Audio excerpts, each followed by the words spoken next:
On a surprisingly warm, sunny day for fall, people who shape or aim to influence transportation policy came together to hear about how the e-bike revolution is changing how people move around the greater Portland area and beyond. Some people rode their own e-bikes, while others got free rides on Biketown bike-share e-bikes.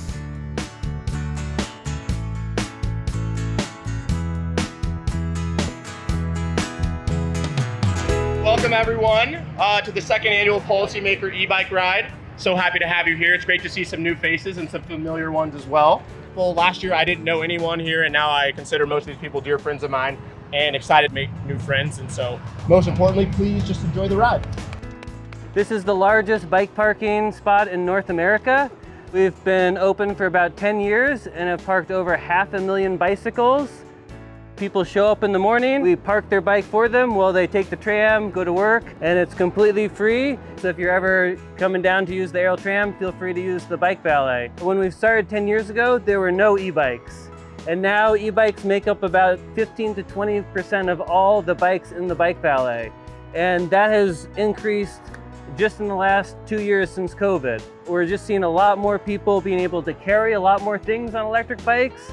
Electric bikes just make bicycling a lot more accessible, especially in the morning. In the first half hour, about half of all the bikes that come in are electric bikes. E-bikes are now outselling electric cars and plug-in hybrids combined in the US. Families have been looking for years for a more climate-friendly vehicle. For many people, a bike is a fun way of getting around when the weather is nice, while the e-bike is a serious car alternative. On the ride, we stopped at various locations to learn about how e-bikes can make an impact on our lives in the city. Our first stop was at the Street Trust, an advocacy organization aiming to make our streets better, safer, and more climate-friendly. Thanks everybody for stopping by the Street Trust's new home. Just want to point out that this is a pilot project. We're going to be here for 2 years, but what we're exploring is co-location of advocacy nonprofits under one roof so that we can work better together. One of the things that we figured out during the pandemic was that we can get everybody from these coalitions in a Zoom room really easily, right? But where do we do the work together day to day? One of the other things that we're seeing here, especially even from the workers at the Lloyd Center, is mobility is such an issue for folks, even in this neighborhood, even with the connectivity here. So we're working on an ODOT grant right now to get an e-bike lending library in here to make sure that these employees know that e-biking may help expand their range. When Max is not running or the TriMet buses aren't here for them at that time when they need it most because their shift is a little different or whatever, that e-bike might be there for them.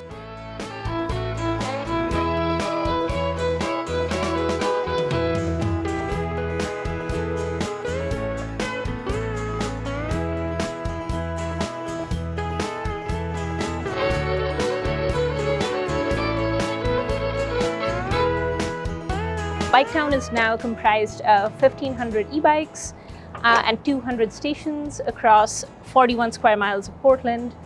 As of this year, we're also in all of North Portland and in East Portland up to 135th Avenue. One of the big highlights of this year has been the growth of the Biketown for All program. And so Biketown for All is currently free for those who are eligible for up to 60-minute rides. And so that includes folks that are living on low incomes, as well as all Portland area students on financial aid.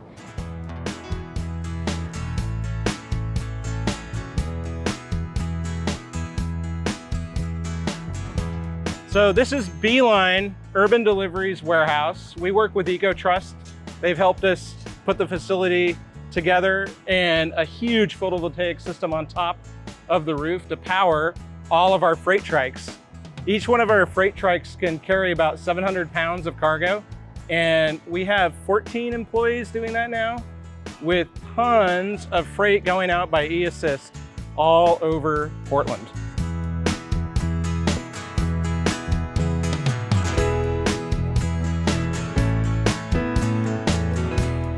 So I don't know if a lot of you know, but we've been around for 12 years. So we opened 2010 as a cargo bike only shop. So people thought we were nuts.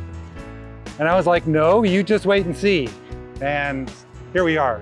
Cargo bikes and e-bikes are, we're as busy as we've ever been in our 12-year history. People have been on holiday vacation all summer and came back and decided that, back to school, they want cargo bikes. But we're also seeing a big push for folks going back to the office. So like they've missed out on commuting into their office the last few years, and they're heading back to the office. So kind of cool to see. For those of you who don't know, I'm the Chief of Staff for State Representative Karin Power. Karin represents a slice of Southeast Portland and parts of Milwaukee and into Oak Grove. We have been working on an e-bike incentive program for the last couple years. I want it to be a really significant subsidy, not at like a paltry $300 because these bikes are expensive. It's got to be something significant, and trying to make it as easy to use as possible. Feel free to reach out to Rep Power's office or Rep Graber's office, and we can keep you informed as things go along. We just concluded the Policymaker e-bike ride for the year 2022. It was an amazing turnout. We had support from the Oregon Environmental Council, the Street Trust, Biketown, as well as Fourth Mobility, and we got a lot of people charged up about the future of e-bikes in our region.